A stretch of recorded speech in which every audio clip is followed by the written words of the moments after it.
Kamu bereinkarnasi menjadi naga iblis penghancur dunia. Tetapi tidak menyangka gadis ini ternyata adalah ratu manusia. Kelahiran kembali dari kehidupan sebelumnya. Dia berjuang dan menyelamatkan manusia dari bencana besar. Namun saat dia bertarung habis-habisan dengan raja suku asing, ternyata dikhianati dan diserang diam-diam oleh orang terdekat. Di saat hampir mati, dia mengaktifkan kekuatan balik angin. Secara tak terduga bereinkarnasi ke wilayah yang penuh dengan suku tersebut. Baru tadi saja, kamu mematahkan leher singa emas dengan satu tamparan. Kepala singa berguling ke tanah. Seharusnya ini saatnya menikmati hadiah perang. Membayangkan kepala singa kecap merah. Air liur tak sengaja menetes dari sudut mulutmu. Tetapi detik berikutnya saat pandanganmu tak sengaja melirik. Seketika tidak bisa menahan diri, tunggu dulu. Kok ada anak kecil juga? Leng Qingqiu sedang mengalami saat tersulit dalam hidupnya sekarang. Pertarungan antara naga hitam dan singa emas membuatnya takut setengah mati. Bahkan di masa jayanya pun, menghadapi dua monster ini tidak punya peluang menang. Apalagi sekarang berubah menjadi anak kecil. Hanya bisa berdoa dalam hati agar dirinya tidak terkena dampak gelombang sisa dari pertarungan mereka. Di tengah ketegangan Leng Qingqiu, pertarungan akhirnya selesai. Dia berhasil selamat sampai akhir. Tapi belum sempat dia menghela napas lega, sudah berhadapan dengan mata naga hitam. Kamu terkejut melihat Leng Qingqiu yang berbaring di tanah, berusaha menurunkan eksistensinya sendiri sebisa mungkin. Hei, lihat ini. Aku menemukan sesuatu. Di sini ada anak manusia. Di wilayah ini terdapat banyak ras, jenis unggas, yang disiksa. Bahkan monster jenis mineral pun pernah kamu lihat. Tapi satu-satunya yang tidak pernah kamu lihat adalah manusia. Ini juga adalah manusia hidup pertama yang kamu temui setelah melintasi waktu dan ruang. Tunggu. Kamu tiba-tiba tersadar. Karena di sini ada anak manusia. Apakah mungkin ada manusia lain juga? Kamu tiba-tiba mengepakkan sayap. Tubuh raksasamu terbang ke udara. Angin kencang yang tercipta hampir saja menerbangkan Leng Qingqiu yang ada di tanah. Terbang di udara, kamu. Dengan mata naga merah darah menatap sekeliling. Tidak menyembunyikan rasa ingin tahumu terhadap daerah terlarang. Sikapmu yang penuh percaya diri itu menarik perhatian makhluk kuat yang tersembunyi. Mereka merasa naga hitam ini seolah menantang mereka. Tapi pada akhirnya tak ada yang kuat yang turun tangan. Sementara itu, kamu agak kecewa. Menarik kembali pandanganmu. Tidak ada orangkah? Dalam jangkauan penglihatan, kamu tidak melihat manusia lain selain anak kecil di tanah itu. Lalu dari mana sebenarnya anak manusia ini muncul? Apakah dia berasal dari luar daerah terlarang? Tapi tidak peduli bagaimana anak manusia ini datang. Dibandingkan dengan dirimu, anak kecil ini tampak agak malang. Dulu meskipun kamu juga bereinkarnasi menjadi seekor naga muda. Tapi harus kamu tahu tubuh naga muda jauh lebih kuat daripada anak manusia. Dan tumbuhnya juga lebih cepat. Itulah yang membuatmu bisa bertahan hidup di daerah penuh bahaya ini. Sedangkan anak manusia ini berbeda. Jika tidak terjadi sesuatu yang luar biasa, dia mungkin tidak akan bertahan sampai 1 hari di tempat ini. Namun dia juga beruntung. Karena dia bertemu dengan dirimu yang pernah merasakan hujan badai. Kamu tidak ingin anak malang ini mengalami penderitaan yang sama lagi. Penderitaan yang pernah kamu alami. Dengan pikiran seperti itu, kamu menggerakkan sayapmu dan perlahan mendarat. Tubuh raksasamu menyentuh tanah. Saat keempat anggota tubuh menyentuh tanah, massa besar itu membuat tanah sedikit bergetar. Keempat cakarmu juga sedikit menancap ke tanah. Setelah mendarat, kamu berencana mengamati anak manusia ini dari jarak dekat. Tapi kamu lupa bahwa dirimu sekarang adalah seekor naga raksasa. Terutama setelah baru saja melewati pertarungan sengit. Tubuhmu masih penuh darah dan aura membunuh. Anak manusia itu terpana melihatmu mendekat. Tidak bereaksi sama sekali. Seperti ketakutan sampai membeku. Lalu kedua mata terpejam. Langsung pingsan tanpa ragu. Apakah dia tertidur atau pingsan karena aku menakut-nakutinya? Kau menggaruk pipi dengan satu cakar. Bingung sejenak. Namun harus kuakui, jika dilihat dari sudut ini, anak manusia ini sebenarnya cukup menggemaskan. Tubuh kecilnya putih dan montok. Dengan cabi khas bayi. Kulitnya halus dan putih bersih. Seperti putih telur. Jika dicubit, akan meninggalkan bekas merah di atasnya. Situasinya sudah sampai sejauh ini. Yuk makan dulu. Untuk saat ini, kau juga belum yakin harus bagaimana. Dengan anak kecil ini. Lalu kau mengalihkan pandangan ke singa emas di samping. Dengan ekspresi yang kuat, membakar api unggun yang sangat besar. Leng Qingqiu merasa seolah-olah baru bangun dari mimpi buruk. Dalam mimpinya, dia berubah menjadi anak berumur 3 tahun. Di depannya ada seekor singa emas dan seekor naga raksasa yang sedang bertarung. Di akhir pertarungan itu, naga itu dengan sekali tepukan tangan, memukul kepala singa emas itu. Kepala singa emas berwarna keemasan berguling jauh ke tanah, sampai berhenti tepat di depan sang anak. Yang paling menakutkan adalah, tepat saat itu, naga raksasa itu mengikuti arah kepala singa yang berguling. Mata naga merah menyala itu menatap seolah mimpinya selesai di sini. Leng Qingqiu pun terbangun, menemukan dirinya masih hidup. Benar-benar mimpi yang sangat absurd dan menakutkan. Untung itu hanya mimpi, sedikit lapar. Sambil berpikir begitu, dia yang mulai rileks tiba-tiba merasakan perutnya lapar. Pada saat yang sama, hidungnya menangkap aroma harum yang menggoda. Seperti ada yang memanggang di dekatnya. Leng Qingqiu tak tahan membuka mata. Di depannya ada api unggun yang menyala. Aroma makanan panggang itu berasal dari sana, mata melihat ke atas. Lidah api yang menari seperti orang kecil yang sedang menari. Secara bergantian menjilat potongan daging di atasnya. Mengeluarkan lemak dari daging. Membuat makanan menjadi lebih harum dan empuk. Leng Qingqiu jadi merasa lapar melihatnya. Untuk sesaat bahkan lupa memikirkan keadaan saat ini. Dan pada saat yang sama, kau juga menyadari bahwa anak manusia ini sudah terbangun. Dia menatap tajam kepala singa yang kau pegang. Kau pun tertawa kecil. Tak menyangka dia kecil-kecil tapi juga pecinta makanan. Kau lihat kepala singa itu sepertinya sudah matang sempurna. Lalu kamu mengambilnya dari api. Sambil menyerahkannya pada anak kecil pecinta makanan ini. Bangun dan makan beberapa gigitan. Leng Qingqiu menengok ke arah suara itu. Melihat seekor naga sebesar gunung. Cakar naga raksasa memegang sebatang batang kayu yang tebal. Cabang-cabang batang kayu telah dibersihkan dengan rapi. Di atasnya tertancap kepala singa panggang berwarna keemasan. Yang mengarah ke dirinya. Pemandangan di depannya benar-benar sangat menggetarkan. Tatapan Leng Qingqiu seketika terpaku. Mimpi itu nyata. Dia benar-benar berubah menjadi seorang anak kecil. Naga raksasa dan singa emas itu juga nyata. Singa emas itu bahkan dibuat menjadi sate kesemek oleh naga raksasa. Namun nampaknya naga raksasa itu agak tidak waras. Bukan hanya tidak membunuhnya, bahkan membawa kepala singa panggang itu sambil bertanya apakah ingin makan. Sungguh tidak masuk akal. Leng Qingqiu untuk sesaat malah tidak bisa mengerti situasi ini. Hanya bisa diam sebagai tanggapan. Tidak suka makan? Seharusnya tidak begitu. Kau pikir kemampuan memanggangmu cukup memuaskan? Menunduk mencium baunya sebentar. Wanginya cukup sedap. Kau mengayunkan kepala singa panggang itu di depan anak manusia kecil ini. Gerakan kepala singa yang berayun di udara membawa hembusan angin lembut. Angin itu membawa aroma wangi yang pekat sampai ke lubang hidung Leng Qingqiu. Leng Qingqiu tak bisa menahan menelan ludah. Rasanya perutnya mulai keroncongan lagi. Tentu dia suka makan itu. Tapi juga lihat seberapa besar dia sekarang. Satu mata kepala singa itu bahkan lebih besar dari seluruh tubuhnya. Dia masih bisa makan bagaimana? Tidak tahu siapa yang akan memakan siapa. Leng Qingqiu hanya bisa membuka mulut dan kedua tangan kecilnya dengan tak berdaya. Dengan tindakan memberitahu naga besar di depannya. Dia bukan tidak mau makan. Tapi kekuatannya tidak mengizinkan. Kau mengulurkan satu cakar, mengiris sedikit daging dari kepala singa, dan melemparkannya ke makhluk kecil di depan. Makanlah, Leng Qingqiu. Meskipun dalam hati masih belum mengerti apa yang sebenarnya dipikirkan naga ini, tapi sekarang benar-benar sangat lapar. Tak peduli lagi dengan hal-hal lain. Bagaimanapun juga naga ini ingin melakukan apa. Dengan tubuh kecilnya sekarang, dia tak bisa melakukan perlawanan sedikit pun. Jadi sampai sejauh ini, makan dulu saja. Dia memegang potongan daging kecil yang kamu potongkan. Meski sudah dipotong kecil, tapi bagi tubuh kecilnya saat ini masih sedikit besar. Leng Qingqiu dengan susah payah memegang daging dan memasukkannya ke mulut. Tidak peduli, tangan dan wajah kecilnya menjadi berminyak. Tetap menggigit dengan lahap. Kemudian Leng Qingqiu dengan wajah tak percaya menengadah. Dia tidak menggigit orang itu. Hal yang paling menyedihkan di dunia adalah seperti ini. Jelas-jelas sangat lapar.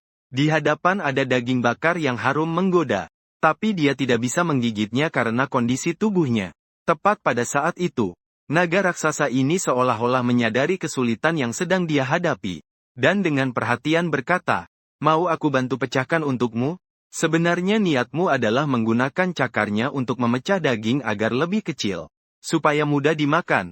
Tapi bagi telinga Leng Qingqiu, itu terdengar seperti maksud lain. Beberapa kakek dan nenek manusia, ketika cucunya menghadapi makanan yang sulit ditelan, mereka biasanya mengunyah makanan itu dulu dengan mulut mereka, lalu memberikannya kepada cucu mereka. Saat itu, Leng Qingqiu merasa tindakan ini agak tidak sopan. Dan jika seekor naga melakukan hal itu untuk memberinya makan, Leng Qingqiu langsung merinding seluruh tubuhnya.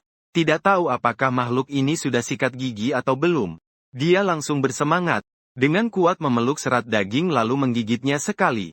Lalu mengunyah sebongkah daging, mengunyahnya dengan kuat. Di saat yang sama mengangkat kepala dan memberikan isyarat kepadamu, menunjukkan bahwa dia bisa melakukannya. Tidak perlu bantuanmu, oke? Anak kecil ini cukup keras kepala. Kamu mengangkat bahu. Terlihat jelas dia agak kesulitan makan.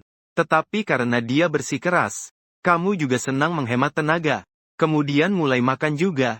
Kamu dan naga itu sama-sama diam. Mereka masing-masing makan sesuatu.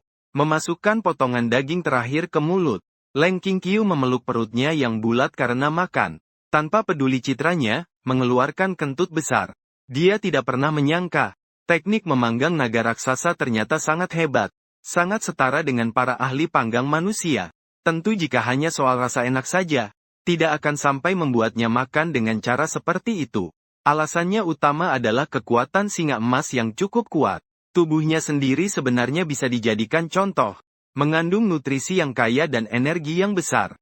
Bagi dia yang sekarang menjadi anak kecil dan sangat butuh kuat, itu sangat penting. Bukan karena dia rakus makan. Kau juga sudah selesai makan di samping. Menundukkan kepala. Naga merah marun itu mengamati anak manusia ini. Anak kecil, kau mengerti apa yang kukatakan? Bisa bicara? Kau manusia, kan? Menghadapi pertanyaanmu, Leng Qingqiu berpikir sejenak.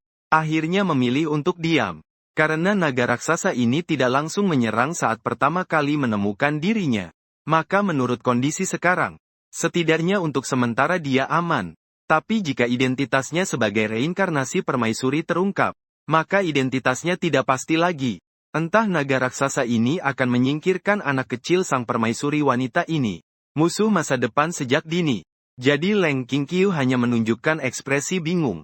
Membuka mulutnya. Tetapi tidak mengeluarkan suara. Dapat mengerti maksudku. Tapi tidak bisa berbicara ya. Kamu agak terkejut. Makhluk kecil ini terlihat berusia 2 atau 3 tahun. Ternyata masih belum bisa berbicara. Mungkin karena tadi melihat adegan dirinya bertarung dengan singa emas. Terlalu mengejutkan. Membuat psikologisnya terguncang. Dalam waktu singkat berani membuka mulut. Aku kira terlalu merepotkan. Kamu juga tidak mengerti. Pokoknya kamu ikut aku hidup mulai sekarang. Kalau setuju anggukkan kepala. Kalau tidak setuju gelengkan kepala. Leng Qingqiu memiringkan kepalanya kecilnya. Dengan wajah bingung. Apa yang tadi naga itu katakan? Dia ingin mengadopsi diriku. Leng Qingqiu merasa dunia ini pasti gila.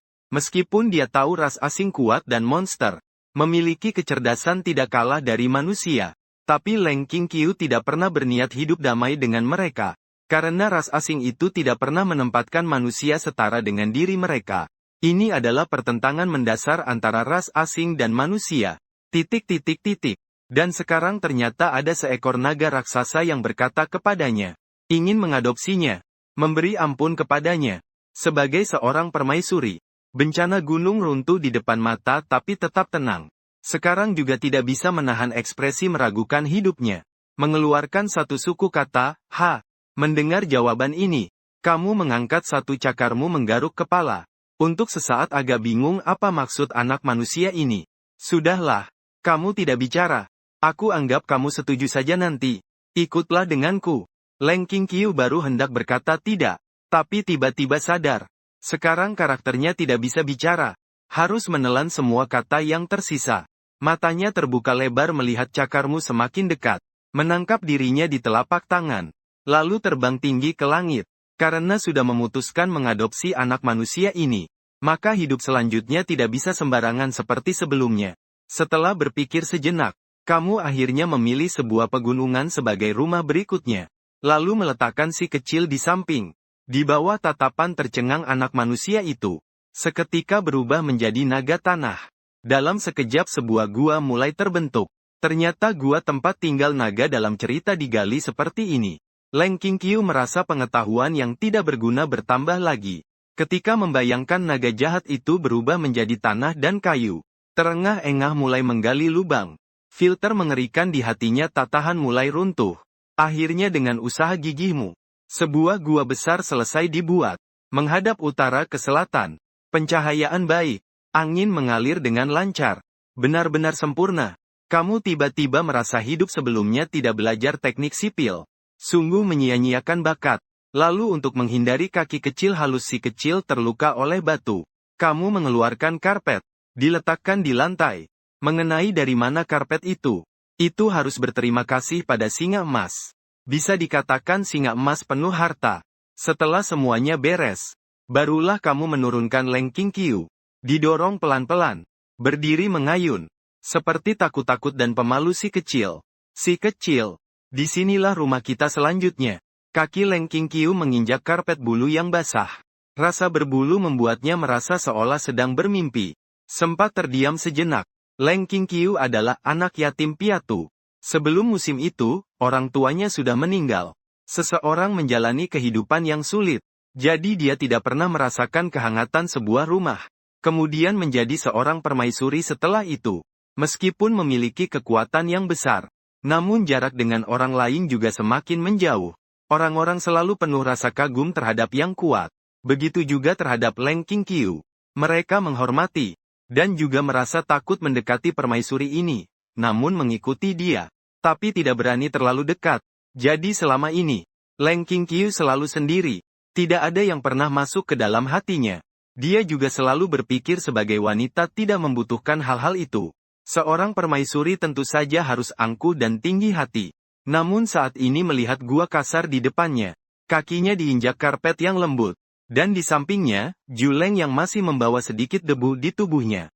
Hati Qingqiu tiba-tiba terluka. Dia untuk pertama kalinya merasakan kehangatan yang disebut rumah. Mungkin karena mengalami perubahan besar. Sedikit kerusakan jiwa. Atau mungkin karena berubah menjadi anak kecil. Agak mengantuk. Leng Qingqiu tidak lama kemudian tertidur karena lelah. Kamu sangat perhatian berdiri di antara pintu gua dan dia. Menghalangi pintu gua dengan tubuhmu yang besar. Menghalangi dinginnya malam yang mungkin masuk dari luar. Hanya menyisakan sedikit celah untuk ventilasi. Merasa ini belum cukup. Kamu bahkan sengaja memotong sepotong kecil dari bulu singa emas. Baru saja turun. Dibuat menjadi selimut kecil. Cukup untuk menutupi si kecil. Leng Qingqiu awalnya cukup terharu. Meski tubuhnya begitu besar. Naga raksasa juga tidak perlu selimut. Tapi dia tetap bisa memperhatikan hal sekecil itu. Tapi suhu malam itu tidak terlalu dingin. Ada naga yang menahan angin. Leng Qingqiu memakai selimut. Bukan hanya tidak merasa dingin sama sekali. Bahkan sedikit merasa panas. Ingin membuka selimut untuk bernapas. Namun setiap kali dia sedikit membuka selimut. Mengulurkan tangan dan kaki kecilnya. Ketika merasa sejuk, kamu memperhatikannya. Dan keras kepala menutupi selimutnya kembali. Menutup lagi di tubuh. Diulang beberapa kali seperti itu. Kamu kira ini karena posisi tidur anak manusia ini memang buruk sejak lahir. Untuk menghindari dia kedinginan, kamu bahkan sengaja mengulurkan satu cakarmu menahan selimut. Sekarang Leng Qingqiu benar-benar tidak bisa dibebaskan dari selimut itu. Dia menengadah melihat ke langit-langit gua.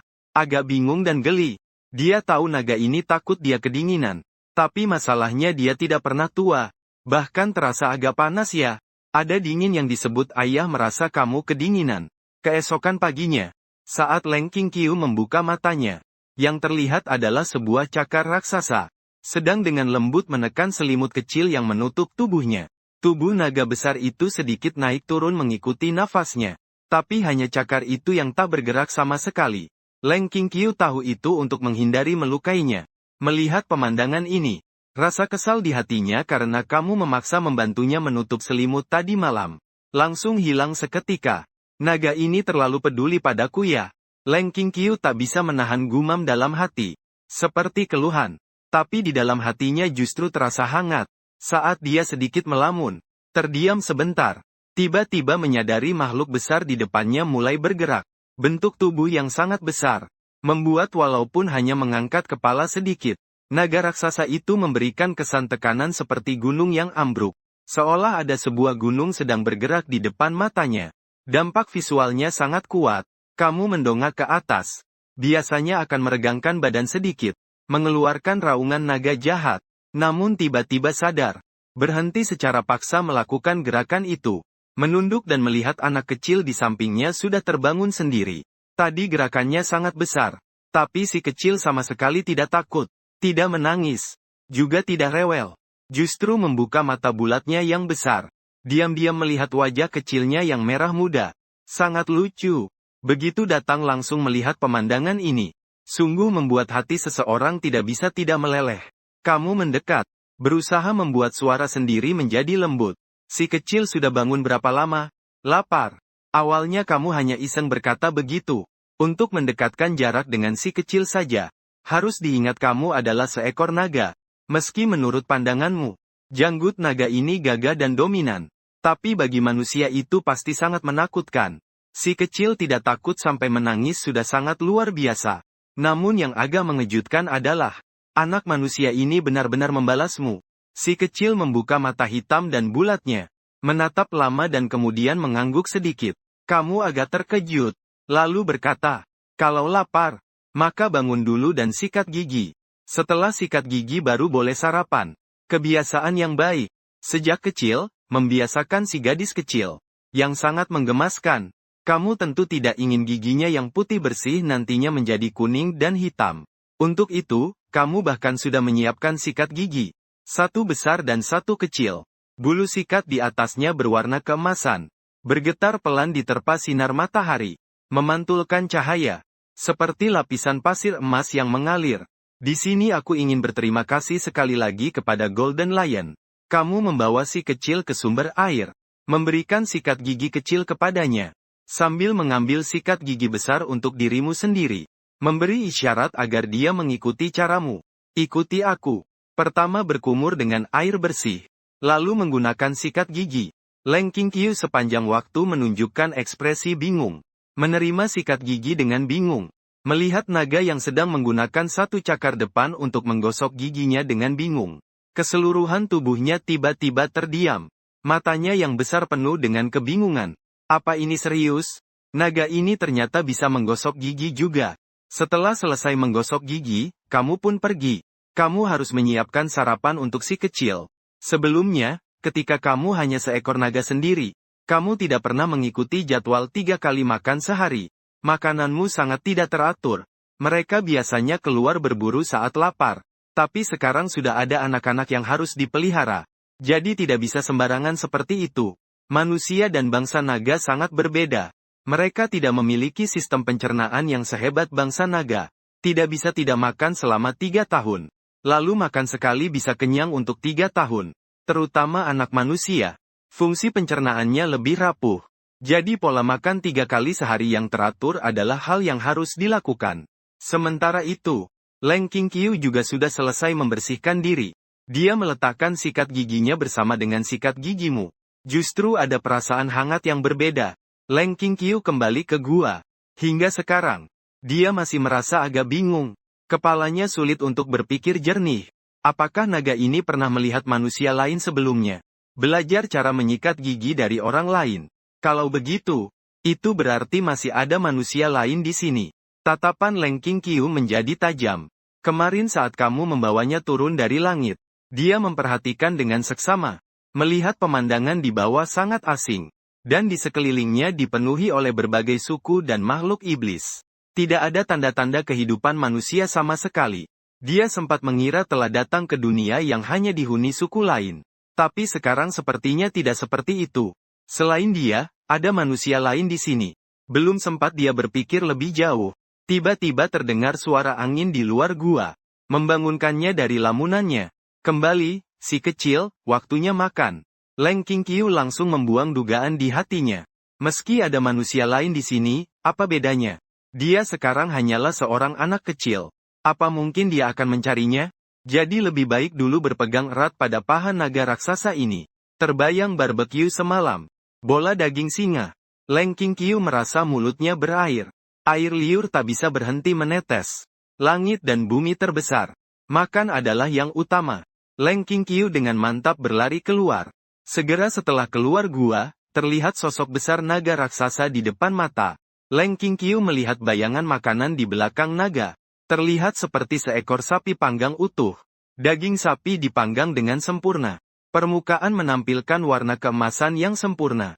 Tubuhnya dicakar dengan beberapa irisan berlapis oleh cakarmu. Leng Qingqiu bisa melihat melalui irisan itu. Melihat tekstur sempurna otot dan lemak yang berselang-seling di dalamnya. Aroma menggoda dan sari daging yang melimpah keluar bersamaan. Dengan ganas menggoda perut Leng Qingqiu yang sudah lapar semalaman. Dengan makanan sehebat ini, dia yakin, kemampuannya pasti akan meningkat dengan sangat cepat. Si kecil langsung berniat berlari mendekat. Memeluk sapi dan menggigitnya. Namun Leng Qingqiu memiringkan kepala, menunjukkan bayangan penuh keraguan. Dia bisa melihat sapi itu tepat di depan matanya. Tapi kenapa tidak bisa mendekat ya? Dia mengayunkan kaki pendeknya dengan keras. Ternyata tubuhnya terbang ke atas. Hanya bisa menatap sapi itu semakin menjauh. Jangan buru-buru. Pasangkan dulu ini. Kalau tidak nanti bajumu kotor lagi. Kamu kembalikan ke tempat semula. Kemudian mengeluarkan sapu tangan kecil berwarna emas. Diikatkan di leher si kecil. Kemarin saat si kecil makan, bajunya jadi berantakan. Supaya hari ini tidak terulang lagi. Ingat ketika hidup sebelumnya anak-anak makan. Sepertinya selalu mengenakan benda ini. Maka dibuatlah ini dari kulit singa emas. Leng Qingqiu. Begitu saja membiarkanmu mengikatkan celemek ini. Lalu dengan ujung cakarnya menariknya sedikit. Supaya lebih pas menempel. Naga ini benar menganggapnya anak usia 3 tahun yang bercanda. Dia adalah ratu wanita yang mulia. Padahal tidak mungkin seperti anak-anak itu. Makan sampai penuh kotoran di badan. Leng Qingqiu merasa jijik di dalam hati. Setelah Wei Dou selesai, dia ingin pergi mencari daging panggang utuh lagi. Namun kamu kembali menghentikannya. Dia tak bisa menahan diri untuk menatap naga besar yang menghalanginya. Dengan sedikit kesal, giginya sudah disikat. Celemek juga sudah dipasang. Naga ini sebenarnya mau bagaimana? Kecil. Ini bukan makanan yang seharusnya kamu makan. Anak kecil tidak baik makan bakaran di pagi hari. Sambil berkata begitu, kamu menggeser tubuhmu dan memperlihatkan makanan yang disembunyikan di sisi lain. Menggunakan satu cakarmu menunjuk dan berkata, ini adalah makanan kamu. Di sini, Leng Qingqiu mengintip, dan menemukan ada sebuah meja yang dibuat dari batang pohon besar.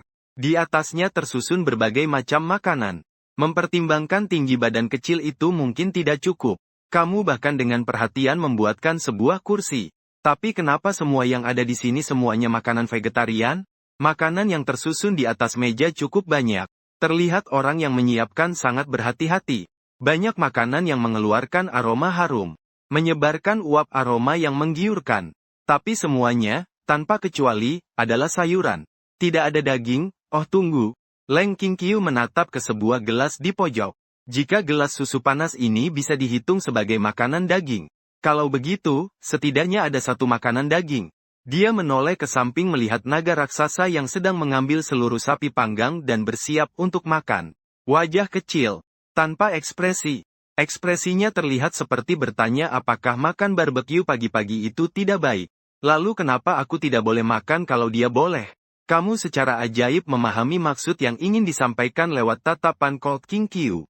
Dengan wajar dia menjawab, karena aku ini seekor naga. Perut anak manusia itu rapuh. Apa urusannya dengan seekor naga dewasa seperti aku? Selera makanku sangat bagus. Batu pun bisa kunyah hingga hancur. Ditelan saja aku bisa mencernanya dengan baik. Cepat makanlah. Kalau tidak susu itu akan menjadi dingin. Colt Qingqiu menatap tajam pada berbagai makanan di meja. Seperti menatap musuh bebuyutan.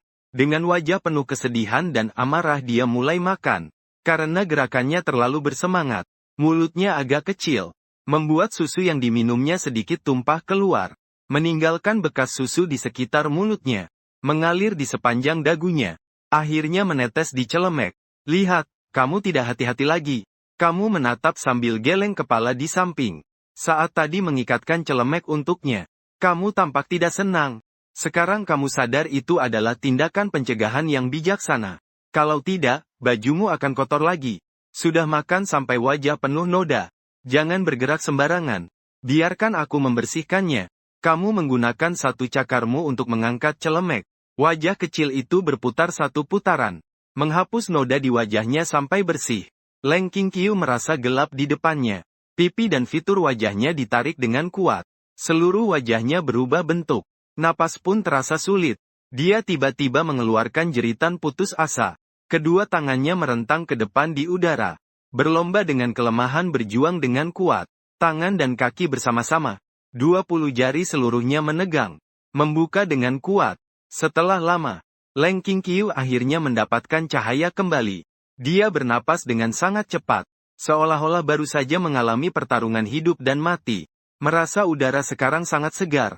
Langit begitu biru. Terlihat jauh lebih bersih seperti ini. Kamu memandang hasil karyamu dengan sangat puas. Kamu ingin membunuhku? Apakah naga ini tidak punya rasa terhadap kekuatan? Baru saja begitu kuat menariknya. Leng Qingqiu benar-benar ketakutan. Tatapan matanya ke arah naga raksasa. Penuh dengan ketidakpercayaan. Dia merasa tadi hampir melihat. Mati itu terlalu sulit. Sekarang dia tiba-tiba menyadari sebuah masalah yang sangat serius. Mungkin naga ini tidak bermaksud jahat padanya. Benar-benar ingin mengadopsi dirinya. Menganggapnya sebagai anak untuk dibesarkan. Tetapi bagaimanapun juga mereka berasal dari ras yang berbeda. Merawat anak manusia dan merawat anak naga juga berbeda.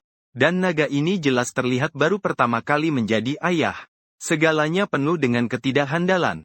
Belum lagi dia hanya merawat dirinya sendiri. Bukan seekor naga lain. Siapa tahu kapan tanpa sengaja. Dia meninggalkannya di sini. Jika dipikir-pikir, hati Leng Qingqiu langsung dipenuhi rasa was-was. Dengan naga raksasa ini di sisinya, mungkin dia tidak perlu khawatir tentang bahaya lain. Tapi masalahnya, naga ini sendiri adalah bahaya besar. Tidak bisa begitu. Harus segera meningkatkan kekuatan sendiri. Wajah Leng Qingqiu jadi serius. Merasa sangat pentingnya kekuatan. Bukan untuk melawan naga ini, tapi utama untuk melindungi diri sendiri. Setidaknya memastikan dirinya tidak mati karena naga bodoh ini. Ayahnya secara tidak sengaja membesarkannya sampai mati. Setelah makan, Leng Qingqiu kembali ke dalam gua. Sekarang hatinya penuh dengan keinginan mendesak akan kekuatan. Untungnya, meskipun kekuatan kehidupan sebelumnya hilang, cara Leonhard Nine Segment Crown juga harus mulai diperbaiki dari awal. Tapi pengalaman dulu tidak terlupakan. Kali ini aku berlatih dengan metode visualisasi Star Nine Tribulation. Pasti bisa lebih cepat dan lebih kuat dari sebelumnya. Leng Qingqiu memiliki kepercayaan diri ini. Karena ini adalah metode visualisasi yang dia ciptakan sendiri. Sangat cocok untuknya. Meskipun nantinya seluruh umat manusia bisa berlatih. Namun tetap saja tidak ada seorang pun yang pencapaiannya di situ bisa menyamai dia. Leng Qingqiu memejamkan mata dan mulai berlatih. Dia terlebih dahulu mengosongkan kesadaran. Lalu di lautan kesadaran dia menggambar seekor singa jantan. Singa jantan itu mengaum ke angkasa. Aura yang dikeluarkan sangat mengesankan. Membuat lautan kesadaran yang tenang itu bergelombang hebat. Seolah akan menghancurkan dunia luas. Dan pada saat bersamaan, esensi kehidupan yang tersimpan di dalam tubuhnya juga dengan cepat mulai dipanggil keluar. Energi vital mengalir ke seluruh anggota tubuhnya. Memperkuat tubuhnya. Membuat tubuhnya seolah-olah singa jantan sedang mengaum. Dia perlahan membuka kedua matanya. Sepasang mata besar yang hitam dan putih begitu jelas penuh kegembiraan. Tetapi juga ada sedikit kebingungan. Padahal ini baru pertama kali visualisasi dilakukan. Ternyata sudah berhasil memasuki pintu gerbang. Kecepatan ini memang terlalu cepat. Apakah ini karena kemarin memakan singa emas? Ya. Kalau melihat dari sini, mungkin kecepatan latihan saya bisa jauh lebih cepat dari rencana awal. Penemuan tak terduga ini membuat hati Leng Qingqiu cukup senang. Seolah sudah melihat dirinya berhasil dalam latihan. Kembali ke posisi permaisuri wanita. Lalu mengangkat tangan menaklukkan naga iblis yang mengerikan ini. Tentu saja dia bukan orang yang lupa budi. Tidak mungkin berbuat khianat terhadap kebaikan yang diterima. Naga ini pernah mengasuh dirinya yang masih kecil. Setelah ia kembali ke posisi permaisuri wanita, tentu akan menjalankan tugasnya dengan baik. Menjadi baik hati dengan tulus. lalu akan mengulang kembali apa yang naga itu lakukan padanya. Mengerjakannya kembali pada naga raksasa ini. Menyiapkan pesta penuh dengan makanan vegetarian untuknya. Kemudian sendiri memeluk seekor sapi panggang utuh. Ngemil dengan lezat di samping naga itu.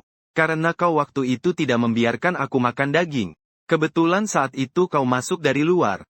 Langsung melihat Leng Qingqiu selesai melakukan visualisasi. Langsung merasakan gelombang kenangan yang familiar muncul di hati. Kenapa rasanya si kecil itu? Kau terlihat agak aneh. Kau agak curiga menatap makhluk manusia kecil ini. Merasa ada yang berbeda dari kesan yang ia berikan.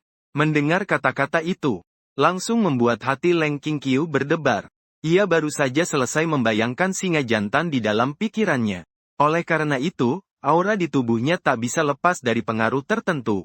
Membawa sedikit aura kebesaran sang Raja Singa. Seperti singa jantan berbentuk manusia.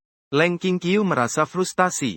Setelah menyelesaikan kultivasi di kehidupan sebelumnya, dia sudah bisa mengendalikan teknik visualisasi dengan bebas. Pengaruh terhadap dirinya sendiri. Tidak akan terjadi kebocoran aura seperti ini. Tapi dia lupa. Sekarang sudah menjadi anak kecil. Kehilangan kontrol yang dulu dimiliki. Mungkin naga itu sudah menyadarinya. Leng Qingqiu sedikit gugup. Takut naga itu mengetahui dia sedang mempelajari teknik visualisasi yang kuat. Lalu mengetahui identitasnya sebagai ratu. Sebenarnya itu hanya kekhawatiran Leng Qingqiu saja. Kamu memang merasa binatang kecil manusia ini memberikan kesan aneh padamu. Tapi sama sekali tidak terpikirkan soal teknik visualisasi. Atau merasa bahwa itu adalah singa jantan. Hanya merasa seperti anak kucing yang suka mengaum dan mencakar. Tidak ada aura kerajaan sama sekali. Sebaliknya malah terasa sangat hidup dan energik. Apakah kamu sedang meniru singa itu? Leng Qingqiu terkejut. Baru sadar sekarang bahwa naga itu salah paham. Tapi dia sudah memberikan alasan yang pas untuk diriku. Itu juga sesuai dengan keinginanku. Dia pun mengangguk setuju. Gadis kecil itu mengambil selimut berbulu singa emas di sebelahnya. Merangkak dengan tangan dan kaki. Menutupi seluruh tubuhnya dengan selimut itu.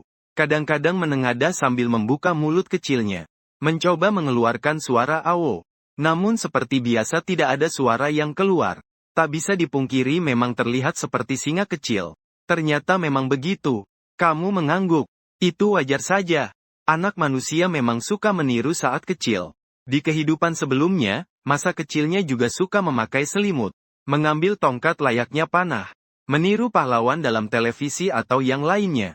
Hanya saja gadis kecil ini tidak punya televisi untuk ditonton. Jadi hanya bisa meniru seadanya. Singa emas kemarin itu. Leng Qingqiu diam-diam melirik naga itu. Merasakan lega di dalam hati. Meskipun terjadi sedikit kejadian tak terduga. Tapi bisa dibilang mendapat keberuntungan dari musibah. Setidaknya nanti saat berlatih tidak perlu lagi berusaha sembunyi. Lagi pula kalau sampai ketahuan, naga itu sudah siap dengan alasan yang dibuat sendiri sejak lama. Setelah bahaya berlalu, Leng Qingqiu yang tersadar melihat tingkah dan pakaian dirinya saat ini. Entah kenapa merasa agak malu. Meskipun dia adalah seorang permaisuri yang agung, sekarang berubah menjadi seorang anak kecil. Tetapi dalam hatinya masih matang seperti saat menjadi permaisuri. Namun sekarang dia seperti benar-benar anak kecil. Mengenakan selimut dan berbaring di lantai. Meniru singa merayap ke sana kemari, tidak benar. Dia tidak pernah melakukan hal kekanak-kanakan seperti itu saat kecil di kehidupan sebelumnya. Leng Qingqiu lahir setelah terjadinya perubahan aneh. Di masa ketika tatanan sosial sangat kacau. Sejak kecil dia berjuang keras melewati berbagai kesulitan. Segala sesuatu harus bergantung pada dirinya sendiri. Dia tumbuh menjadi pribadi yang mandiri. Sama sekali tidak menikmati masa kecil yang polos dan riang. Leng Qingqiu merasakan pipinya sedikit memerah. Namun dia juga menyadari, dalam keadaan ini, ketika berusaha berlatih lagi, melakukan teknik pengamatan, kecepatan latihannya justru jauh lebih cepat daripada sebelumnya. Mungkin teknik pengamatan bukan hanya dipikirkan di dalam otak saja. Tubuh juga harus diajak bergerak mengikuti beberapa gerakan. Meniru keberadaan yang diamati akan lebih efektif. Leng Qingqiu menduga dalam hatinya. Memutuskan untuk mencoba lagi. Lagi pula di sini selain dirinya dan naga ini. Tidak ada orang lain. Tidak takut dilihat oleh orang lain. Apalagi sekarang penampilannya. Hanya seperti anak kecil umur 2 atau 3 tahun.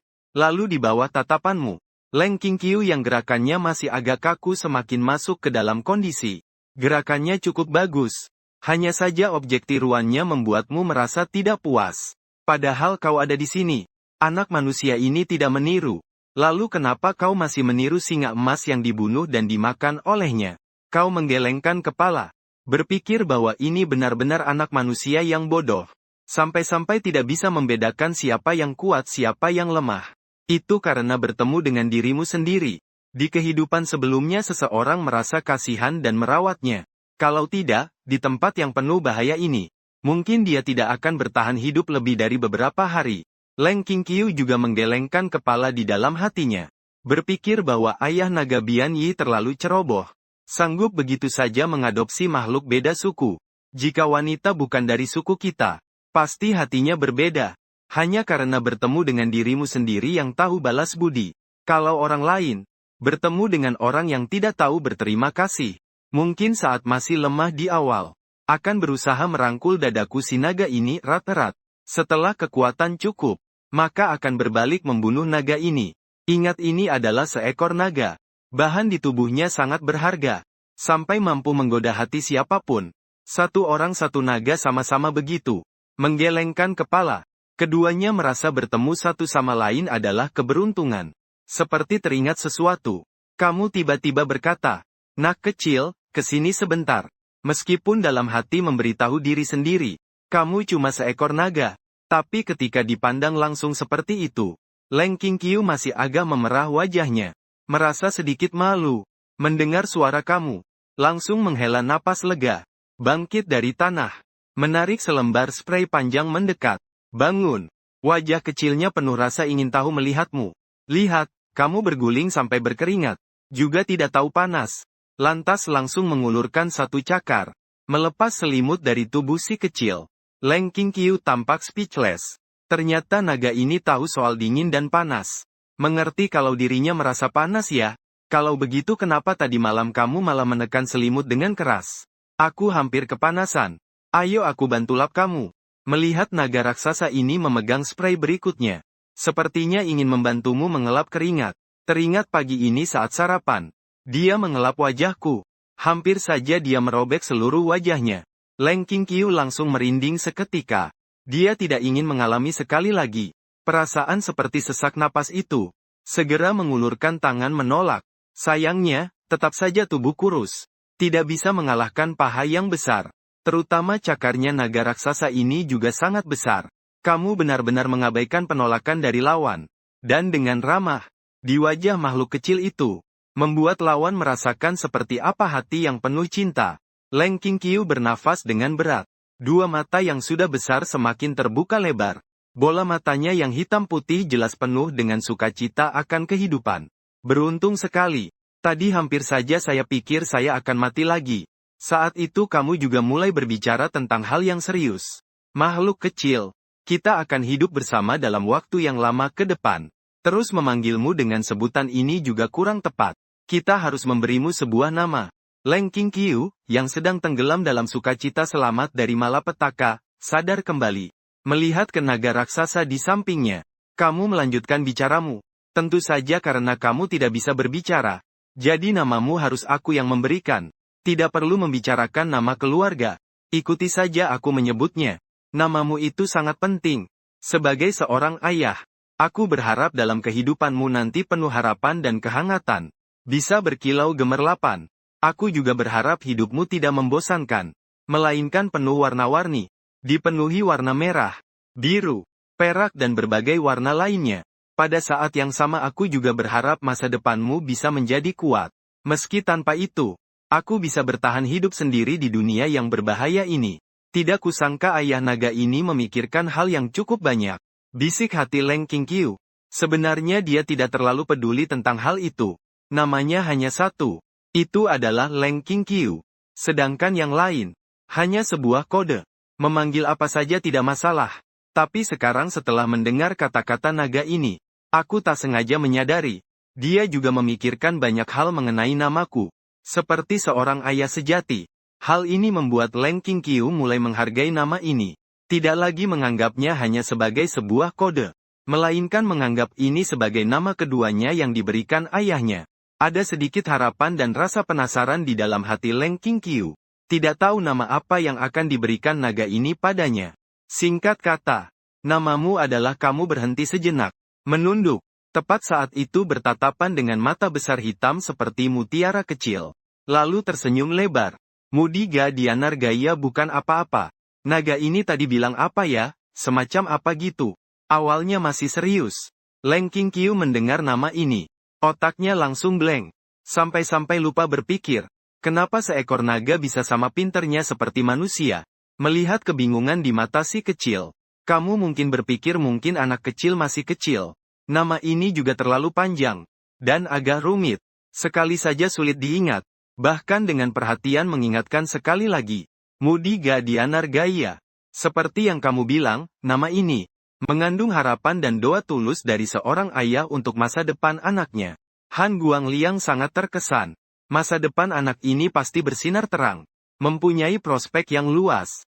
Meskipun Leng Qingqiu tidak tahu arti Diga Dianar dalam nama itu. Apa arti Dianar Gaya? Tapi meskipun tidak tahu arti nama ini, tapi terdengar semua macam tanda-tanda buruk, ya kan? Leng Qingqiu merasa keberatan dari hati. Bagaimana menurutmu nama ini? Kalau menurutmu cocok, kamu cuma anggukkan kepala saja. Kalau tidak cocok, bilang saja. Aku rasa namamu Diga Dianar Gaya ini tidak cocok. Aku rasa kamu hanya menyulitkanku. Leng Qingqiu tiba-tiba mengerutkan wajah seperti anak kucing. Aku rasa kamu hanya menyulitkanku. Leng Qingqiu. Dia merasa naga ini sengaja begitu. Kenapa kalau cocok saja? Cukup anggukkan kepala saja. Kalau tidak suka harus menolak, kenapa harus ribet begitu? Demi masa depan sendiri. Leng Qingqiu merasa dirinya mungkin tak perlu terlalu berhati-hati. Nama itu tidak cocok. Membuat gadis kecil itu cemas sampai mulai bicara. Ternyata tidak suka? Kamu terlihat sangat terkejut. Bukankah anak-anak seharusnya suka Ultraman? Saat kecil, kamu bahkan pernah ingin mengganti namamu menjadi Mudiga. Sayangnya kemudian dipukuli oleh orang tua secara bergantian. Jadi terpaksa menyerah pada mimpi itu. Kamu dengan gigi bertanya, kalau Musairo bagaimana? Atau Munexes bagaimana? Leng Qingqiu memandangmu dengan ekspresi tanpa kata. Kamu bahkan tidak langsung sadar. Kalau aku bicara, kalau aku tidak suka nama itu, dan apa pula Musairo dan Munexes itu? Seberapa terobsesi kamu dengan nama-nama ini sebenarnya? Tapi dia juga merasa agak lega. Sepertinya dia tidak perlu khawatir. Ayah naga itu menyadari ada sesuatu yang aneh. Apakah makhluk ini benar-benar bodoh? Leng Qingqiu dengan tegas menggelengkan kepala. Kamu bilang tidak suka nama ini. Lalu, apa yang kamu sukai? Meskipun nama yang dia siapkan dengan sepenuh hati ditolak. Sedikit menyesal. Tapi sejak kecil, hak memberi nama sudah dikuasai dengan keras oleh orang tua. Kamu tidak ingin menjadi orang yang pernah kamu benci. Maka dengan lapang hati memutuskan membiarkan si kecil memberikan pendapatnya sendiri. Tentu jika si kecil tidak bisa memberikannya. Hehehe. Maka itu bukan lagi hak dia. Leng Qingqiu tidak peduli lagi. Terus mengangguk. Takut terlambat satu langkah. Sehingga naga raksasa ini benar-benar menempelkan nama yang absurd itu di kepalanya sendiri. Kalau sampai tersebar keluar, nama baik dirinya sebagai permaisuri wanita yang terhormat akan hancur. Ternyata benar kamu ada. Melihat sedikit terkejut saat si kecil bangun dari tanah. Lari-lari kecil masuk ke dalam gua. Lalu lari-lari kecil keluar lagi. Tangan memegang sebuah pakaian. Bagian belakangnya menjuntai di tanah. Lalu menarik ujung pakaian itu. Dengan teliti membentangkan pakaian di tanah. Akhirnya memakai jari yang cabi. Menunjuk ke sudut tak mencolok di pakaian itu. Mendongak ke arahmu sambil mengeluarkan suara seperti bayi. Nama. Kamu melihat ke arah jari gadis kecil itu menunjuk. Benar-benar ditemukan di sudut yang tidak mencolok di sisi dalam pakaian. Terlihat 3 karakter. Leng Qingqiu. Ini adalah namamu. Leng Qingqiu mengangguk dengan kuat. Dia bersyukur karena memiliki kebiasaan menuliskan nama di dalam pakaian. Kalau tidak, sekarang bahkan tidak ada ruang untuk berdiskusi dengan naga ini. Kamu, Zesi, sepanjang hidupmu hanya bisa pasrah menerima nama yang kamu sendiri berikan. Sekali lagi menghadapi kenyataan ditinggalkan. Nama ini akan menjadi nama besarmu. Dalam kehidupan sehari-hari kita membutuhkan nama kecil. Kulitmu putih dan halus. Jadi aku panggil kamu Xiaobai saja. Dulu pernah dengar ada anggapan bahwa nama jelek biar mudah hidup. Tapi bagaimanapun juga, anak kecil ini juga gadis kecil yang sangat imut. Kamu sungguh tidak tega memberi nama seperti anjing. Atau seperti nama sisa tiang besi dan semacamnya. Pokoknya selama kamu masih ada, pasti aku akan membuat anak kecil ini tumbuh dengan sehat, bahagia dan ceria. Bahaya apapun, akan kutanya padamu dulu baru kukatakan. Leng Qingqiu agak terkejut. Awalnya dia kira dirinya akan diberi nama aneh oleh naga ini.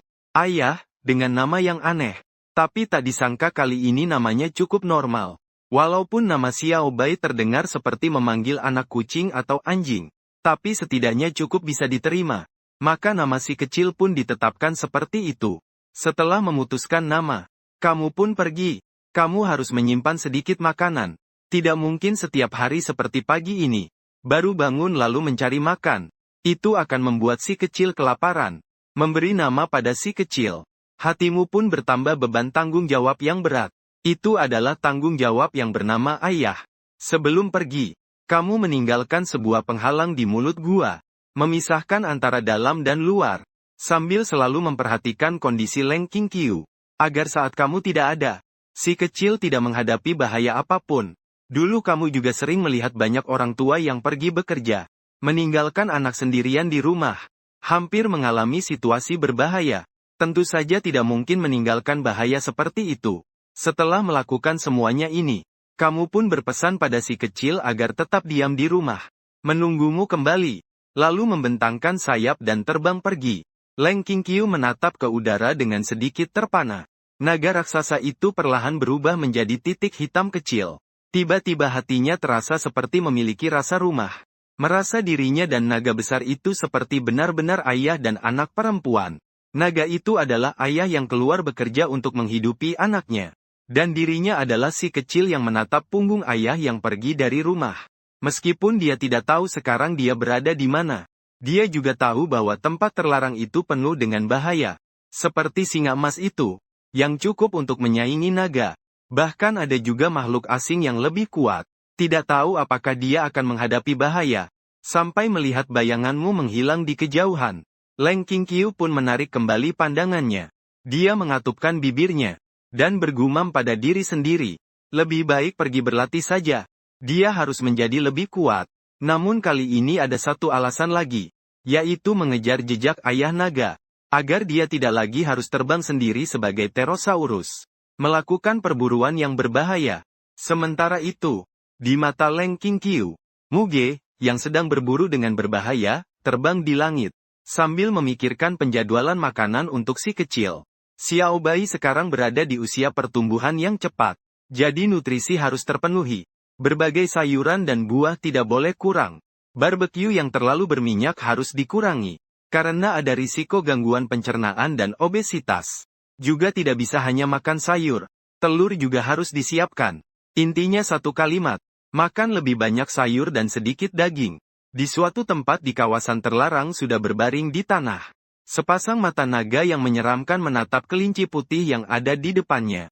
Saat itu kelinci kecil sudah gemetar ketakutan. Bahkan tidak bisa melakukan sedikit pun gerakan perlawanan. Otak kecilnya yang terbatas tidak cukup untuk membantunya memahami situasi. Hanya tahu bahwa makhluk besar ini tiba-tiba muncul.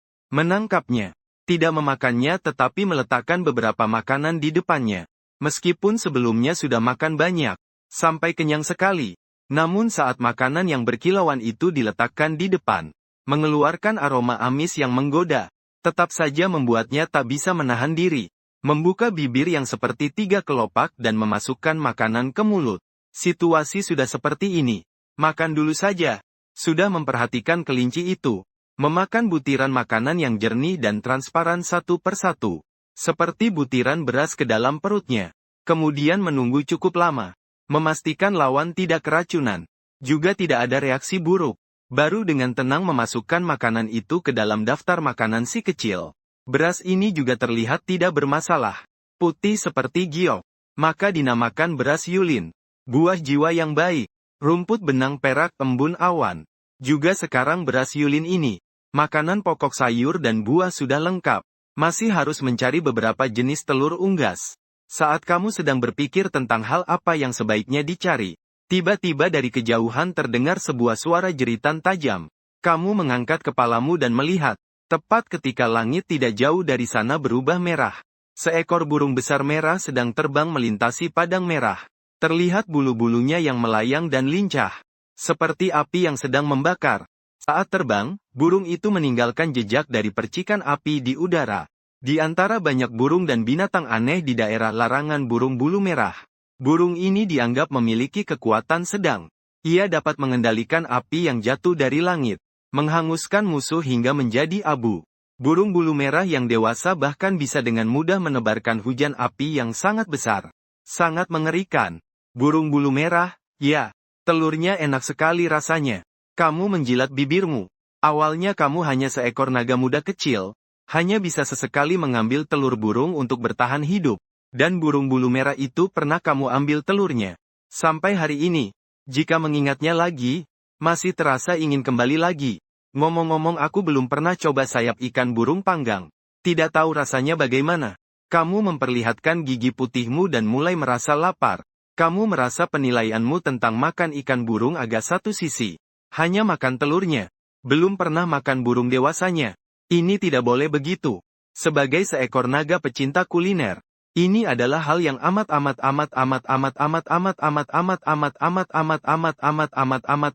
adalah perilaku yang